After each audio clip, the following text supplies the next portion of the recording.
keputusan Nikita Mirzani mengajukan banding atas vonis 4 tahun penjara dalam kasus dugaan pemerasan dan ITE yang diikuti dengan banding tandingan dari Jaksa Penuntut Umum telah menciptakan perang banding di Pengadilan Tinggi Jakarta. Sementara di sisi lain, situasi ini dinilai sangat berisiko oleh praktisi hukum Firman Chandra. Firman Chandra secara lugas menyatakan kekhawatirannya terhadap langkah hukum yang diambil Nikita Mirzani. Menurutnya, upaya banding, terutama ketika JPU juga mengajukan banding tandingan, ibarat pisau bermata dua. Yang mana risiko terbesarnya adalah hukuman 4 tahun itu bisa dinaikkan, bahkan berpotensi mendekati tuntutan JPU yang awal mulanya mencapai 11 tahun.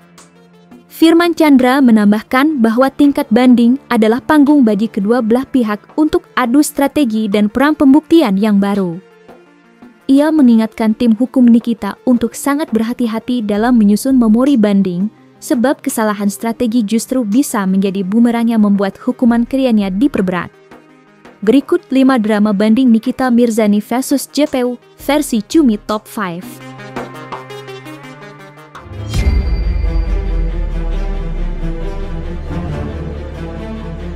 Proses hukum kasus dugaan pemerasan dan ITE yang melibatkan Nikita Mirzani kembali memanas di tingkat Pengadilan Tinggi Jakarta. Setelah Majelis Hakim Pengadilan Negeri Jakarta Selatan menjatuhkan vonis 4 tahun penjara jauh lebih ringan dari tuntutan JPU 11 tahun, kini kedua belah pihak justru terlibat dalam perang banding. Seperti diketahui, awalnya, tim kuasa hukum Nikita Mirzani adalah pihak pertama yang mengajukan banding. Keputusan ini diambil karena Nikita menolak vonis 4 tahun penjara dan berjuang untuk mendapatkan vonis bebas murni. Namun, langkah ini langsung direspons keras oleh Jaksa Penuntut Umum JPU. Merasa vonis 4 tahun terlalu ringan dan kecewa karena dakwaan tindak pidana pencucian uang (TPPU) tidak terbukti, JPU pun resmi mengajukan banding tandingan. Menanggapi perang banding Nikita Mirzani versus JPU itu, pihak Reza Gladys memilih untuk tak banyak berkomentar dan menyerahkan semua proses ke pihak yang berwenang.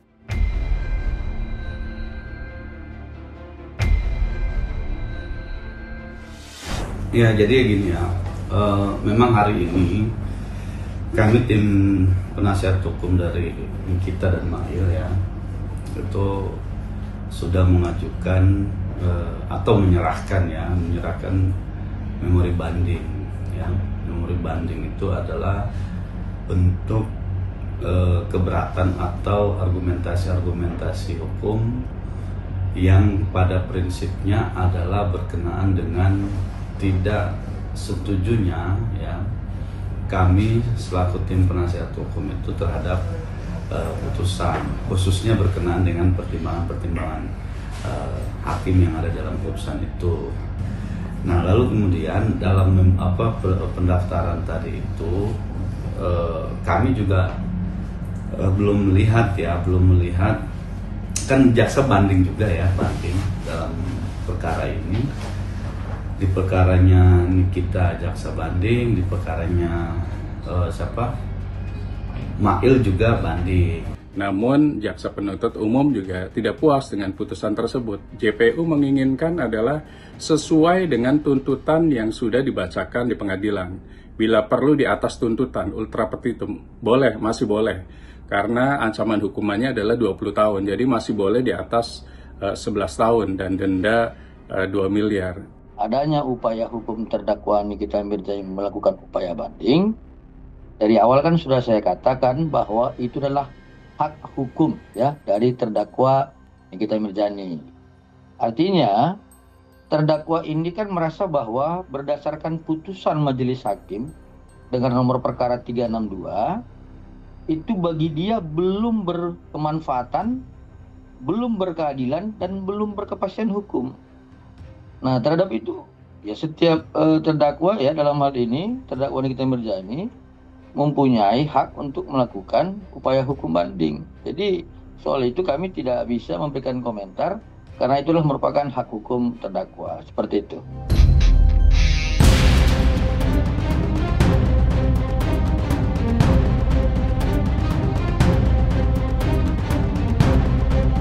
praktisi hukum Firman Chandra yang secara terbuka menyatakan penyesalannya atas langkah tersebut dan memperingatkan adanya risiko besar. Ya, Firman Chandra menilai langkah banding Nikita Mirzani sebagai keputusan yang berani namun berpotensi fatal. Menurut analisis Firman Chandra, ketika JPU ikut mengajukan banding tandingan, status hukuman Nikita Mirzani menjadi sangat rentan di Pengadilan Tinggi Jakarta.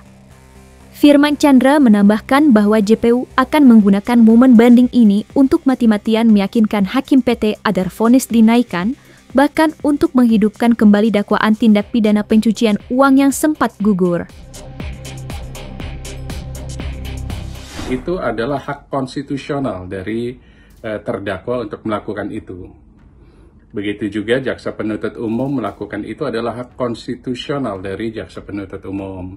Namun kami sebagai praktisi hukum sejatinya itu menyayangkan tindakan banding yang dilakukan oleh terdakwa. Karena apa?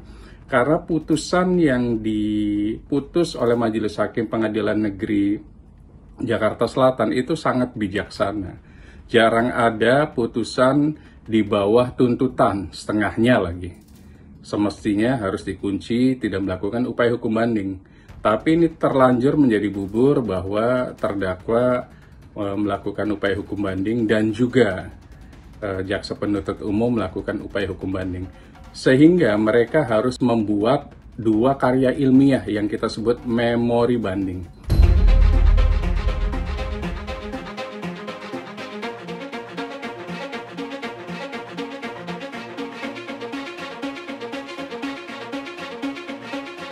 Menanggapi upaya banding yang diajukan Nikita Mirzani atas vonis 4 tahun penjara dan banding tandingan dari JPU, Firman Chandra menekankan bahwa keberhasilan di tingkat banding sangat bergantung pada strategi dan kesiapan amunisi hukum. Firman Chandra mengingatkan, terutama kepada tim hukum Nikita Mirzani, agar tidak hanya berharap pada belas kasihan, melainkan harus menyajikan bukti-bukti baru atau interpretasi hukum yang sangat kuat untuk mematahkan dalil JPU. Jaksa penuntut umum membuat memori banding dan juga kontra memori banding.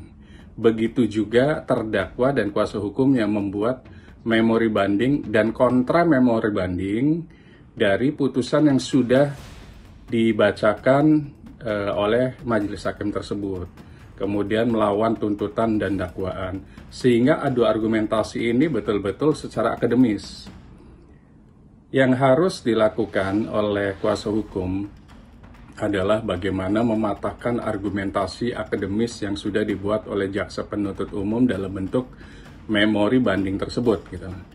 Sehingga mereka kan berkeinginan kelihatannya adalah supaya putusan dari pengadilan tinggi banding yang ada di DKI di Cempaka Putih itu bisa turun atau bebas dari hukuman. Jadi masing-masing memiliki argumentasi. Sekarang tinggal kuatkan saja semua argumentasinya, termasuk melampirkan semua alat bukti baru. Jangan alat bukti lama yang dilampirkan, alat bukti baru yang belum dihadirkan atau dihidangkan di sidang Pengadilan Negeri Jakarta Selatan. Mungkin saksi fakta, mungkin saksi ahli, mungkin dokumen-dokumen yang menguatkan, gitu. Jadi sekarang dua-duanya itu membuat karya ilmiah seperti layaknya disertasi, tesis, dan skripsi diajukan kepada Majelis Hakim Pengadilan Tinggi Banding DKI.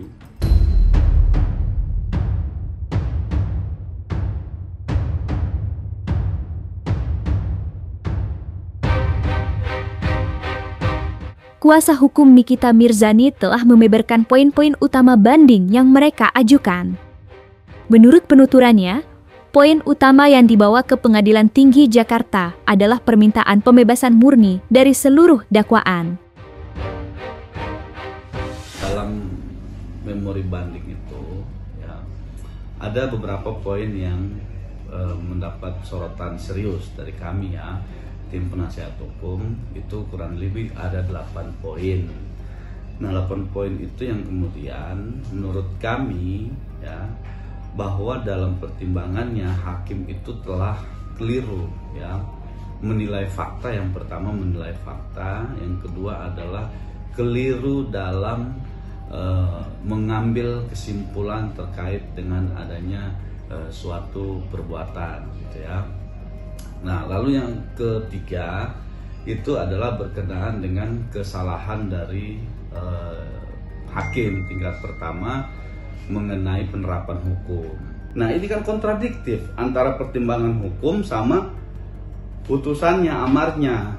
Di pertimbangan hukum disebutkan bahwa Nikita itu telah berupaya melakukan, misalnya gitu ya, melakukan sebuah ancaman dengan konteks pemerasan untuk mendapatkan keuntungan itu. Nah, tapi di amar putusannya, pasal yang disangkakan atau dikenakan itu adalah pasal 27. Ini kan sudah timpang tadi ya, soal pasal 27A. Ya, pasal 27A itu mengatur tentang menyerang kehormatan atau nama baik orang. Nah, kemudian yang kedua, pasal 27 ayat 4. Pasal 27 ayat 4 itu mengatur tentang kekerasan dengan ancaman memeras gitu. Konteks ini berbeda semua gitu. Nah, bagaimana orang dikatakan melanggar sebuah tindak pidana 27B itu, tapi pertimbangannya bukan pertimbangan pasal 27B gitu. Nah, sehingga menurut kami ini kekeliruan yang sangat fatal gitu.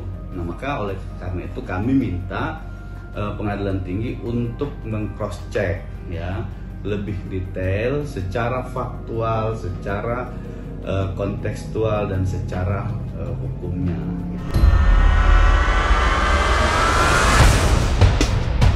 Menanggapi upaya banding yang berpotensi membebaskan Nikita Mirzani, pihak Reza Gladys dan suaminya, Dr. Atalbah Mufid, menunjukkan reaksi yang menohok dan tidak gental. Sikap Reza Gladys menunjukkan bahwa perseteruan hukum ini tidak akan mereda di tingkat banding. Satu hal yang perlu saya sampaikan ini tentang soal penerapan hukum ya, bahwa majelis hakim di dalam membuat keputusan itu harus berdasarkan ajas-ajas hukum, norma hukum positif ya, sebagaimana Undang-Undang 48 tahun 2009 pasal 25 ayat 2. Nah, kalau kemudian terhadap itu, saya kan sudah membaca itu putusan majelis hakim, dan saya sudah melihat adanya persesuaian ya, sebagaimana alat bukti yang diatur dalam 184 KUHP, baik itu keterangan saksi, kemudian baik itu alat bukti yang dikaitkan dengan alat bukti elektronik, dan keterangan ahli. Nah, artinya dengan hal-hal yang disajikan oleh penuntut umum, ada sebuah keyakinan majelis hakim tentang penerapan dan pembuktian secara sah, dan keyakinan majelis hakim pasal 27B ayat 2 itu sudah terbukti dan itu adalah merupakan kekuasaan hakim.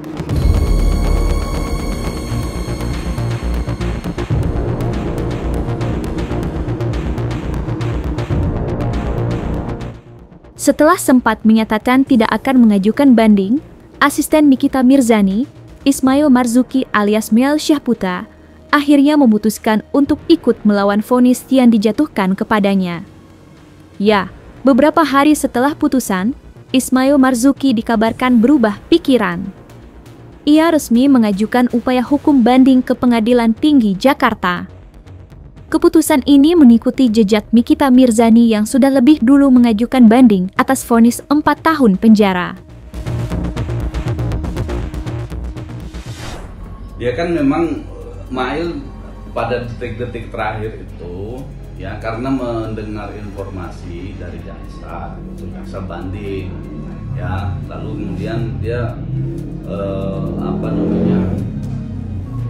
nanya gitu kan, Bang, ini kalau jaksa banding sebaiknya bagaimana, karena dia dari awal mengatakan bahwa saya tidak usah banding kan, nggak apa-apa lah, saya capek, kata dia gitu kan, capek dalam arti itu capek mencari keadilan gitu ya. Padahal kita di dalam persidangan ini memang sudah banyak sekali lah ya fakta-fakta yang sudah terungkap di persidangan, lalu kemudian tidak dipertimbangkan gitu kan. Nah, oleh karena itu kami menyampaikan pendapat-pendapat hukum. Ini kalau jaksa banding ya kamu mau tidak mau sebenarnya harus banding gitu. Karena apa? Kamu jangan menunggu diserang gitu. Kalau kamu mau diserang ya harus kuat pertahanannya gitu kan. Nah kalau enggak kita banding supaya sama-sama menguji gitu apa yang menjadi kesalahan dari majelis hakim tingkat pertama ini gitu. Nah itulah dasarnya Mail menyampaikan untuk mengajukan banding juga karena melihat jaksa banding sebenarnya di situ.